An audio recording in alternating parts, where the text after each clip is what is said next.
ದರ್ಶನ್ ಅಂದ್ರೆ ಖಡಕ್, ಯಾರಿಗೂ ಬಗ್ಗಲ್ಲ, ಯಾರಿಗೂ ತಗ್ಗಲ್ಲ. ನಾನ್ ನಡೆದಿದ್ದೆ ದಾರಿ ಅಂತ ಮುನ್ನುಗ್ಗುವ ಗಜ, ಯಾರನ್ನು ಕೇರ್ ಮಾಡದೆ ಮನಸ್ಸಿಗೆ ಅನಿಸಿದನ್ನ ಹೇಳೋ ಕ್ಯಾರೆಕ್ಟರ್.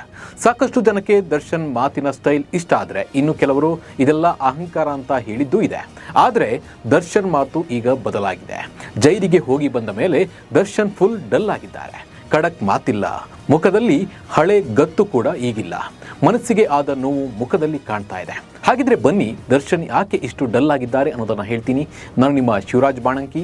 ನೀವು ಸುದ್ದಿಯಾನದ ಸಬ್ಸ್ಕ್ರೈಬರ್ ಆಗೋದನ್ನು ಮರಿಬೇಡಿ. ಎಲ್ಲ ನನ್ನ ಪ್ರೀತಿಯ ಸೆಲೆಬ್ರಿಟಿಗಳಿಗೆ ನಮಸ್ಕಾರ ಹೇಳ, ಇಲ್ಲ ಥ್ಯಾಂಕ್ಸ್ ಹೇಳ.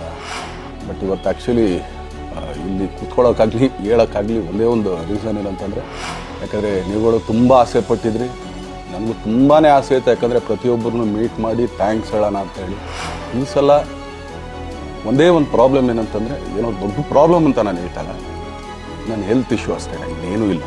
ದರ್ಶನ್ ಮತ್ತು ದರ್ಶನ್ ಫ್ಯಾನ್ಸ್ ಯಾವುದಕ್ಕೂ ಜಗ್ಗೋರಲ್ಲ ಅನ್ನೋದು ಇಡೀ ಕರ್ನಾಟಕಕ್ಕೆ ಗೊತ್ತಿರುವ ವಿಚಾರ. ಇನ್ನು ದರ್ಶನ್ಗಿರುವಂಥ ಫ್ಯಾನ್ಸ್ ಬೇಸ್ ಹಾಗೂ ಕ್ರೇಜ್ ಕರುನಾಡಿನಲ್ಲಿ ಸ್ವಲ್ಪ ಜಾಸ್ತಿನೇ. ಅವರ ಮಾತು ಬೈಗುಳ ಸಖತ್ ಟ್ರೆಂಡ್ ಆಗ್ತಾನೆ ಇರುತ್ತೆ. ಏನ್ರಿ ಮೀಡಿಯಾ ಅನ್ನೋ ಮಾತಂತೂ ನೆಕ್ಸ್ಟ್ ಲೆವೆಲಲ್ಲಿ ಕ್ರೇಜನ್ನು ಹುಟ್ಟುಹಾಕಿತ್ತು. ಆದರೆ ಜೈಲಿಗೆ ಹೋಗಿ ಬಂದ ಮೇಲೆ ದರ್ಶನ್ ಎಲ್ಲೂ ಸಾರ್ವಜನಿಕವಾಗಿ ಕಾಣಿಸಿಕೊಂಡಿಲ್ಲ. ಆದರೆ ಈಗ ವಿಡಿಯೋ ಮೂಲಕ ತಮ್ಮ ಫ್ಯಾನ್ಸ್ ಮುಂದೆ ಬಂದಿದ್ದಾರೆ. ಇದರಲ್ಲಿ ತಮ್ಮ ಅಭಿಮಾನಿಗಳ ಬಳಿ ಕ್ಷಮೆಯನ್ನು ಕೂಡ ಕೇಳಿದ್ದಾರೆ. ಜೈಲಿನಿಂದ ಹೊರಬಂದ ಬಳಿಕ ಮೊದಲ ಬಾರಿಗೆ ದರ್ಶನ್ ತನ್ನ ಸೆಲೆಬ್ರಿಟಿಗಳಿಗೆ ಸಂದೇಶವನ್ನು ನೀಡಿದ್ದಾರೆ. ದರ್ಶನ್ ಹೇಳಿದ ಅದೊಂದು ಮಾತಿಗೆ ಫ್ಯಾನ್ಸ್ ಕೂಡ ಭಾವುಕರಾಗಿದ್ದಾರೆ. 6 ನಿಮಿಷ 38 ಸೆಕೆಂಡ್ ಇರುವ ವಿಡಿಯೋವೊಂದನ್ನು ಮಾಡಿ ದರ್ಶನ್ ತಮ್ಮ ಸೋಷಿಯಲ್ ಮೀಡಿಯಾದಲ್ಲಿ ಹಂಚಿಕೊಂಡಿದ್ದಾರೆ. ಈ ವಿಡಿಯೋ ಇದೀಗ ಎಲ್ಲೆಡೆ ವೈರಲ್ ಆಗ್ತಾ ಇದೆ. ಜೈಲಿನಿಂದ ಹೊರಬಂದ ಬಳಿಕ ಮೊಟ್ಟ ಮೊದಲ ವಿಡಿಯೋ ಆಗಿರೋದ್ರಿಂದ ಫ್ಯಾನ್ಸ್ ಕೂಡ ಸಾಕಷ್ಟು ಕುತೂಹಲದ ಜೊತೆಗೆ ಸಂತಸವನ್ನು ವ್ಯಕ್ತಪಡಿಸಿದ್ದಾರೆ. ಸಾಕಷ್ಟು ವಿಚಾರಗಳ ಬಗ್ಗೆ ದರ್ಶನ್ ಮಾತನಾಡಿದ್ದಾರೆ. ಅವರ ಮಾತಿನಲ್ಲಿ ದರ್ಪ ಇರಲಿಲ್ಲ, ಹತಾಶೆ ಇತ್ತು. ಫ್ಯಾನ್ಸ್ ಮೇಲೆ ಇವರಿಗೆ ಹೆಚ್ಚು ಅಭಿಮಾನವಿತ್ತು. ತನ್ನ ಕೈ ಬಿಡದವರ ಬಗ್ಗೆ ಮೆಚ್ಚುಗೆಯ ಮಾತಿತ್ತು. ಏನೆಲ್ಲ ಹೇಳಿದ್ದಾರೆ ನೋಡ್ತಾ ಹೋಗೋಣ. ದಯವಿಟ್ಟು ಕ್ಷಮಿಸಿ ಎಂದ ದರ್ಶನ್. ಈ ಬಾರಿ ಹುಟ್ಟುಹಬ್ಬಕ್ಕೆ ನಾನು ನಿಮ್ಮನ್ನು ಭೇಟಿ ಆಗೋದಿಲ್ಲ, ದಯವಿಟ್ಟು ನನ್ನನ್ನು ಕ್ಷಮಿಸಿ ಎಂದು ದರ್ಶನ್ ತಮ್ಮ ಸೆಲೆಬ್ರಿಟಿಗಳಿಗೆ ಕೇಳಿಕೊಂಡಿದ್ದಾರೆ. ಯಾಕಂದರೆ ನಾನು ತುಂಬ ಹೊತ್ತು ನಿಂತ್ಕೊಳ್ಳೋಕ್ಕಾಗಲ್ಲ. ಯಾಕಂದರೆ ಏನು ಪ್ರಾಬ್ಲಮ್ ಅಂತ ನಿಮ್ಗಳಿಗೂ ತುಂಬ ಚೆನ್ನಾಗಿ ಗೊತ್ತು. ಯಾಕಂದರೆ ನಿಂತ್ಕೊಂಡು ನಾನು ಆ್ಯಕ್ಚುಲಿ ಎಲ್ರಿಗೂ ವಿಶ್ ಮಾಡೋಕ್ಕೆ ನನ್ನ ಕೈಲಿ ಆಗಲ್ಲ ಅಂತ. ಯಾಕಂದರೆ ಯಾವಾಗ ಇಂಜೆಕ್ಷನ್ ತೊಗೊಳ್ತೀನೋ ಒಂದು 15-20 ದಿನ ಅಲ್ಲಿ ಬಿ ಓಕೆ. ಬಟ್ ಆಮೇಲೆ ಮತ್ತೆ ಅದ್ರ ಪವರ್ ಕಮ್ಮಿ ಆಗ್ತಿರಂಗೆ ಪೇನ್ ಸ್ಟಾರ್ಟ್ ಆಗುತ್ತೆ. ಸೊ ಆಪ್ರೇಷನ್ ಅನ್ನೋದು ಕಟ್ಟಿಟ್ಟು ಬುತ್ತಿ, ಅದು ಎಲ್ರಿಗೂ ಗೊತ್ತು, ನನಗೂ ಗೊತ್ತದು. ಸೊ ಅದಂತೂ ಮಾಡಿಸ್ಲೇಬೇಕು. ನಾನೆಲ್ಲ ನನ್ನ ನಿರ್ಮಾಪಕರಿಗೂ ಥ್ಯಾಂಕ್ಸ್ ಹೇಳೋಕ್ಕೆ ಇಷ್ಟಪಡ್ತೀನಿ. ಯಾಕಂದರೆ ಇಷ್ಟು ದಿನ ಕಾದರು. ಸೊ ಅದೊಂದು ರೀಸನ್ಗೋಸ್ಕರ ಅವ್ರುಗಳು ಆ್ಯಕ್ಚುಲಿ ಇಷ್ಟು ದಿನ ಕಾದಿದ್ದಾರೆ. ನಾನು ಅವ್ರುಗಳಿಗೆ ಅನ್ಯಾಯ ಮಾಡಬಾರ್ದು, ಯಾಕಂದರೆ ಅವರು ಒಂದು ಏನೇನೋ ಪ್ರಾಜೆಕ್ಟ್ಗಳನ್ನು ಕೊಟ್ಟಿರ್ತಾರೆ ಅಂಥೇಳಿ. ಸೊ ಅದಕ್ಕೋಸ್ಕರ ಸ್ವಲ್ಪ ಇದು ಮಾಡ್ತಾಯಿದ್ದೀನಿ. ಯಾಕಂದರೆ ಎಲ್ಲರಿಗೂ ಪುಷ್ ಆಗುತ್ತೆ ಅಲ್ಲಿವ್ರಿಗೆ ಪುಷ್ ಮಾಡೋಣ ಅಂತ ನಾನು ಟ್ರೈ ಮಾಡ್ತಾಯಿದ್ದೀನಿ, ಇಲ್ಲ ಅಂತಲ್ಲ. ಸೊ ಆದ್ದರಿಂದ ದಯಮಾಡಿ ಎಲ್ಲ ನನ್ನ ಸೆಲೆಬ್ರಿಟಿಗಳು, ನನ್ನ ಪ್ರೀತಿಯ ಸೆಲೆಬ್ರಿಟಿಗಳು, ಇದೊಂದ್ಸಲಿ ನನಗೆ ಕ್ಷಮೆ ಕೊಡ್ರಿ. ಇದನ್ನ ಕೇಳಿದ ದರ್ಶನ್ ಅಭಿಮಾನಿಗಳು ಭಾವುಕರಾಗಿದ್ದಾರೆ. ಇಷ್ಟೆಲ್ಲ ನೋವಿದ್ರು ನಮ್ಮನ್ನೆಲ್ಲ ನೇರವಾಗಿ ಭೇಟಿ ಆಗ್ತೀನಿ ಅಂತಿದ್ದಾರೆ. ದೊಡ್ಡ ಸ್ಟಾರ್ ನಟ ಆದರೂ ದೂರದಿಂದ ಕೈ ಬೀಸಿ ಕಳಿಸೋಕೆ ಇಷ್ಟವಿಲ್ಲ ಅಂತಿದ್ದಾರೆ. ಅದಕ್ಕೆ ನಿಮ್ಮನ್ನ ಪುಣ್ಯಾತ್ಮ ಅನ್ನೋದು ಅಂತ ಅಭಿಮಾನಿಗಳು ಸೋಷಿಯಲ್ ಮೀಡಿಯಾದಲ್ಲಿ ಬರೆದುಕೊಳ್ತಾ ಇದ್ದಾರೆ. ಅಡ್ವಾನ್ಸ್ ದುಡ್ಡು ವಾಪಸ್ ಕೊಟ್ಟಿದ್ದು ನಿಜ. ಹಾಗೆ ಮಾತನಾಡಿದ ದರ್ಶನ್ ತನ್ನ ಬೆನ್ನು ನೋವಿನ ಬಗ್ಗೆ ಮಾತನಾಡಿದ್ದಾರೆ. ತುಂಬ ಬೆನ್ನು ನೋವು, ಅದಕ್ಕೆ ನಿಮ್ಮನ್ನು ಭೇಟಿ ಆಗ್ತಾ ಇಲ್ಲ. ನನ್ನ ಬಗ್ಗೆ ಬರೋ ಊಹಾಪೋಹಗಳಿಗೆ ತಲೆ ಕೊಡಬೇಡಿ. ಹಾಗೆ ಸೂರಪ್ಪ ಬಾಬು ಅವರಿಗೆ ಅಡ್ವಾನ್ಸ್ ವಾಪಸ್ ಕೊಟ್ಟಿದ್ದು ನಿಜ ಅಂತ ದರ್ಶನ್ ಅವರು ಹೇಳಿದ್ದಾರೆ. ಏನು ಹೇಳಿದ್ರು ನೋಡ್ಕೊಂಡು ಬರೋಣ ಬನ್ನಿ. ಯಾಕಂದರೆ ಸೂರಪ್ಪ ಬಾಬು ಅವ್ರಿಗೆ ಆ್ಯಕ್ಚುಲಿ ವಾಪಸ್ ಕೊಟ್ಟಿದ್ದು ಏನಕ್ಕೆ ಅಂತಂದರೆ, ಸೂರಪ್ಪ ಬಾಬು ಅವ್ರು ಆ್ಯಕ್ಚುಲಿ ಏನಾದರೂ ಸಿನಿಮಾ ಮಾಡೋಕ್ಕೆ ಬಂದಾಗ ಅವ್ರದ್ದು ತುಂಬ ಕಮಿಟ್ಮೆಂಟ್ಸ್ ಏನೋ ಇತ್ತು ಪಾಪ.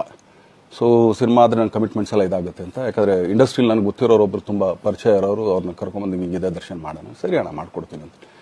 ಬಟ್ ಈಗ ಆ್ಯಕ್ಚುಲಿ ಈಗ ನಡೆದಿದ್ದು ನಿಮಗೂ ಗೊತ್ತು. ಯಾಕಂದರೆ ಟೈಮೆಲ್ಲ ವೇಸ್ಟ್ ಆಗೋಯ್ತು. ಈ ಟೈಮಲ್ಲಿ ಮತ್ತೆ ಅವ್ರ ದುಡ್ಡನ್ನ ಇಟ್ಕೊಡಿದ್ರೆ ಪಾಪ ಅವ್ರಿಗೆ ಇನ್ನೂ ಕಮಿಟ್ಮೆಂಟ್ ಜಾಸ್ತಿ ಆಗುತ್ತೆ. ಸೊ ಅದಕ್ಕೋಸ್ಕರ ಸರ್ ನಿಮ್ಮ ಕಮಿಟ್ಮೆಂಟ್ ತೀರಿಸ್ಕೊಳ್ಳಿ. ಸೊ ಮುಂದಕ್ಕೆ ಒಂದು ಒಳ್ಳೆ ಸಬ್ಜೆಕ್ಟ್ ಸಿಗ್ದಾಗ ಖಂಡಿತ ಮಾಡೋಣ ಅಂತ ಅಷ್ಟೇ. ಹಾಗೆ ಪ್ರೇಮ್ ಜೊತೆ ಸಿನಿಮಾ ಮಾಡೇ ಮಾಡ್ತೀನಿ ಅಂತ ಕೂಡ ದರ್ಶನ್ ಈ ವೇಳೆ ಹೇಳಿದರು. ಆಮೇಲೆ ನಾನು ಪ್ರೇಮ್ ಖಂಡಿತ ಸಿನಿಮಾ ಮಾಡೇ ಮಾಡ್ತೀವಿ. ಯಾಕಂದರೆ ಅದು ನಮ್ಮ ಗುರುಗಳು, ಹಾಗೇನೆ ನನ್ನ ಪ್ರೀತಿಯ ಸ್ನೇಹಿತೆ, ಅದು ರಕ್ಷಿತನ ಆಸೆ. ಅದು ಅಭಿಮಾನಿಗಳ ಪ್ರೀತಿ ಹಾಗೂ ಸಪೋರ್ಟ್ಗೆ ನಾನು ಚಿರಋಣಿ. ನಾನು ಧನ್ವೀರ್, ರಚಿತಾರಾಮ್ ಹಾಗೂ ರಕ್ಷಿತ್ ಪ್ರೇಮ್ ಅವರಿಗೆ ತುಂಬ ಥ್ಯಾಂಕ್ಸ್ ಹೇಳ್ತೀನಿ ಅಂತ ಕೂಡ ದರ್ಶನ್ ಈ ವೇಳೆ ಹೇಳಿದರು. ನಾನು ಒಂದು 3 ಜನಕ್ಕೆ ತುಂಬಾ ಥ್ಯಾಂಕ್ಸ್ ಹೇಳಬೇಕು. ಎಸ್ಪೆಷಲಿ ನಮ್ಮ ಹೀರೋ ಧನ್ವೀರ್ ಅವ್ರಿಗೆ.